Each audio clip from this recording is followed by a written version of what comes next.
September of 2022, CREW, or the Citizens for Responsibility and Ethics in Washington, made a large list of uncharged crimes of President Trump.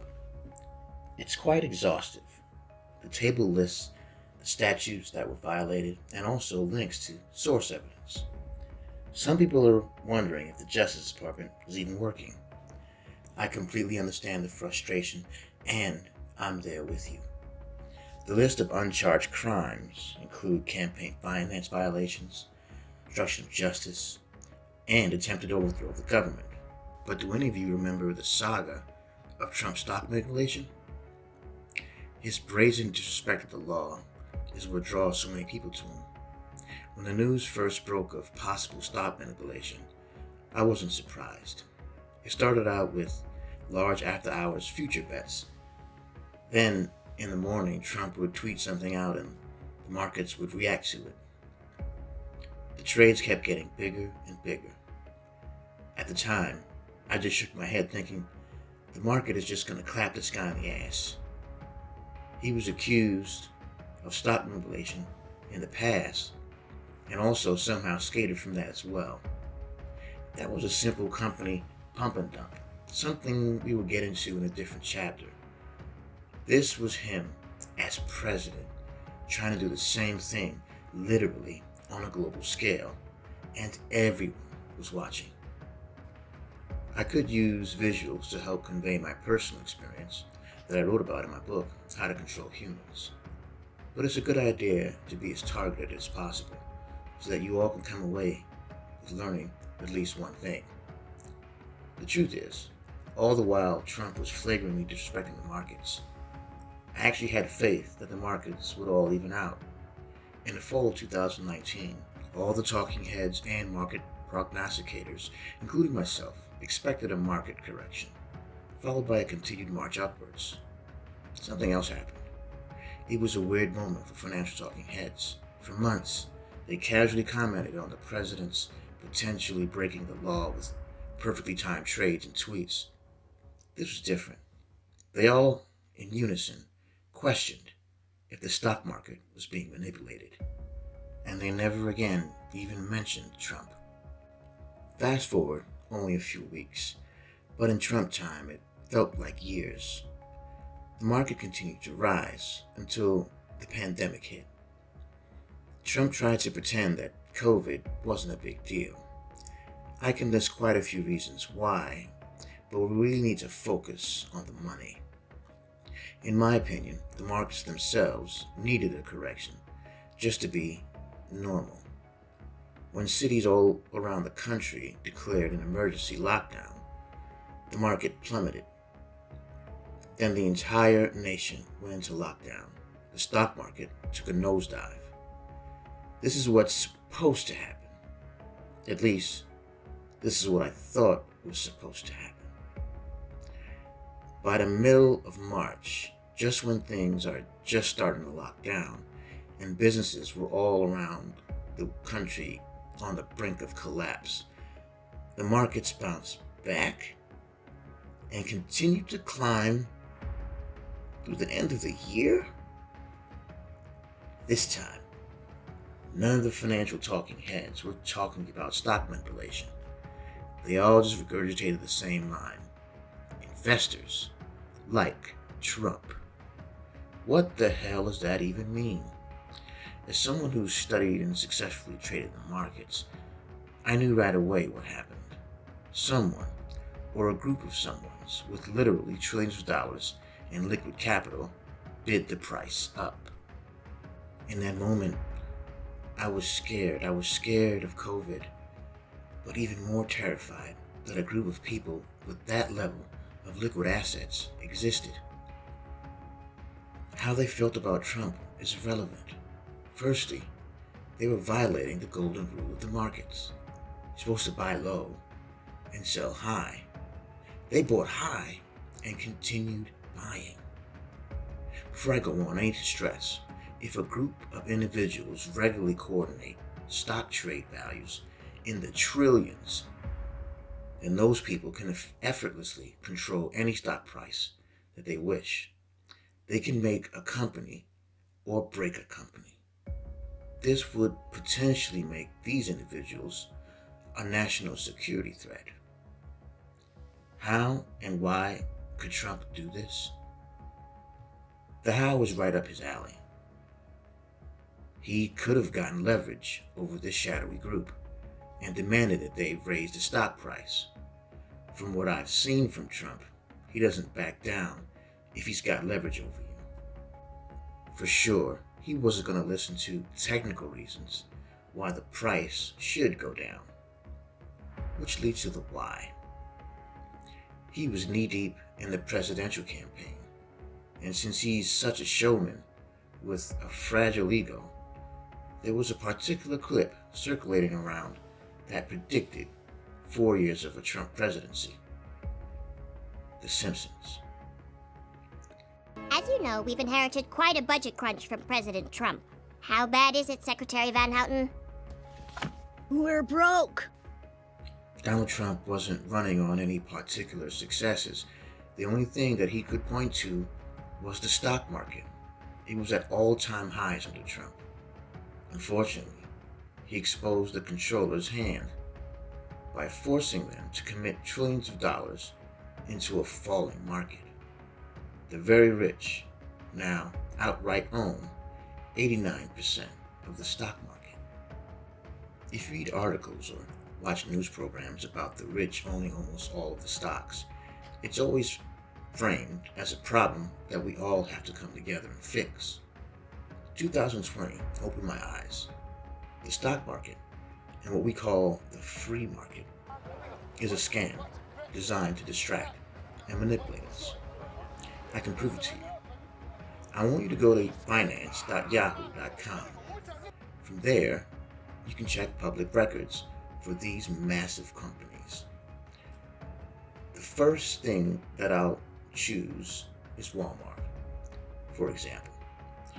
You will need to go to the Holders tab and click it. There, you see this. As of February 9th, 2023, insiders hold a total of 48.70% of all outstanding shares. This means that these people have a strong say in the direction of the company.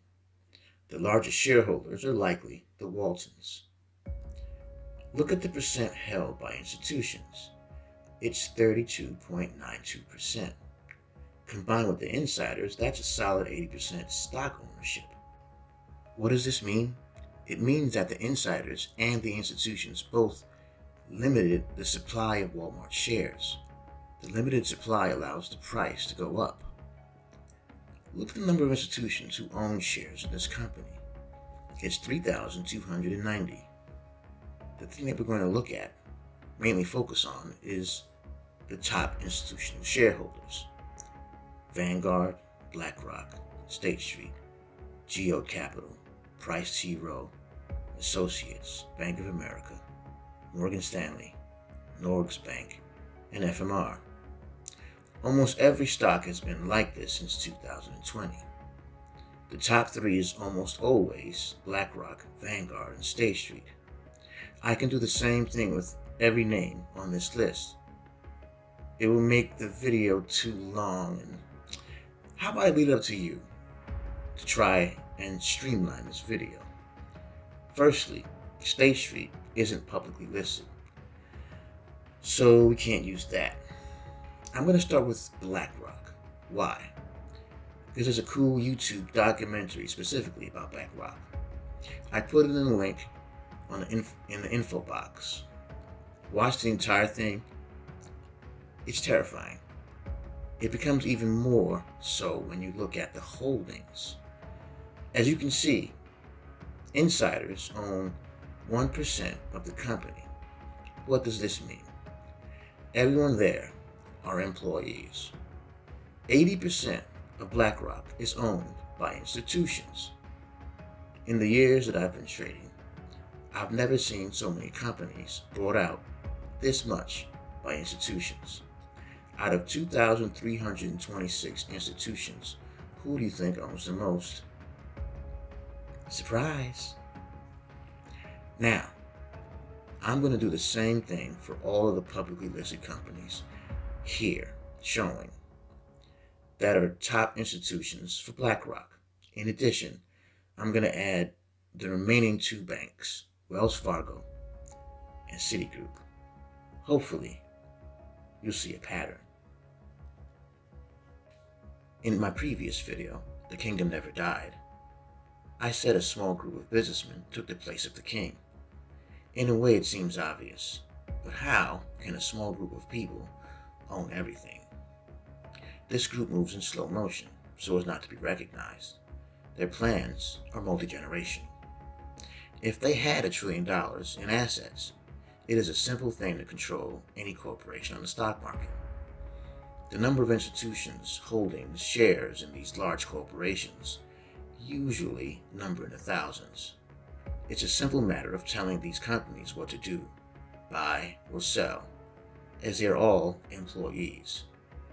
For some reason, I think extortion, the controllers had to quickly buy trillions of dollars worth of assets, all at once. Under pressure, they used a handful of these institutions in order to maintain control. It's like nesting dolls within nesting dolls. You can, on your own, look over all the American companies that affect your life. The media companies, agriculture, transport, clothing, medicine, energy, and on and on. The truth is, there is only one company with different names. They answer to one thing: money. Whoever has the most gets the last say on anything. In the coming videos, we will discuss all the tactics the controllers use in tandem with money to exploit the entire planet. But let's talk about the elephant in the room. There's a government agency tasked to regulate this stuff, the SEC.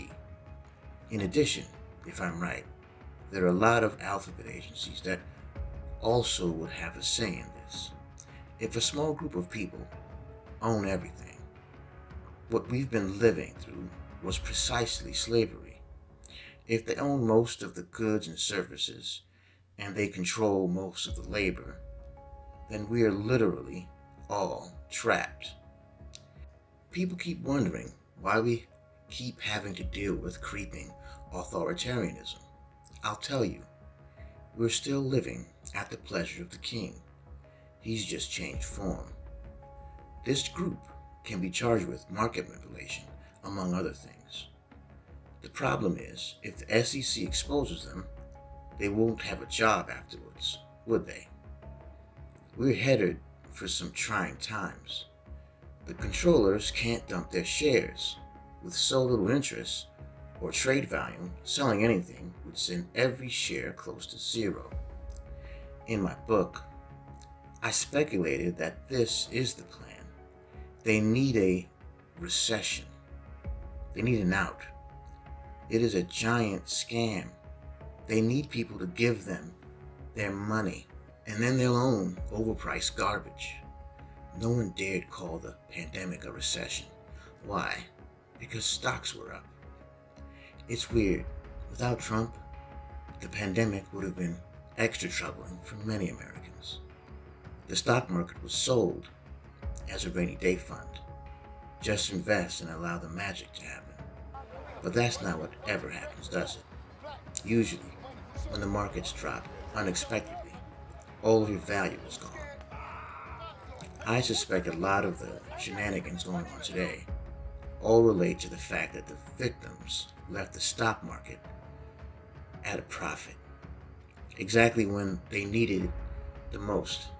A global pandemic is precisely the kind of thing you're supposed to have saved up for. If it weren't for Trump, or maybe Lisa Simpson, the government would have done what they usually do: buy stocks to save the people's nest eggs.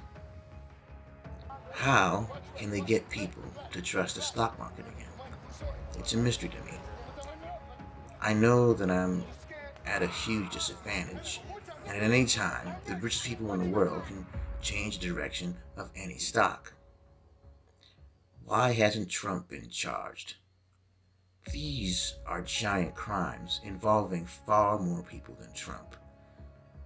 We've come to a tipping point as a species. Do we need to answer to secret trillionaires or not? If America doesn't prosecute these people for stock manipulation, then the nation is dead. If they do prosecute them for manipulation, then the government will have the largest fight it has in its entire history. Thank you for watching. It feels good to get this off my chest. I for sure have a few weeks of peace and tranquility and will continue to share the little that I know. Next time, I'm going to reveal how we can escape this system of control, and you won't have to leave your house to do it. Until then.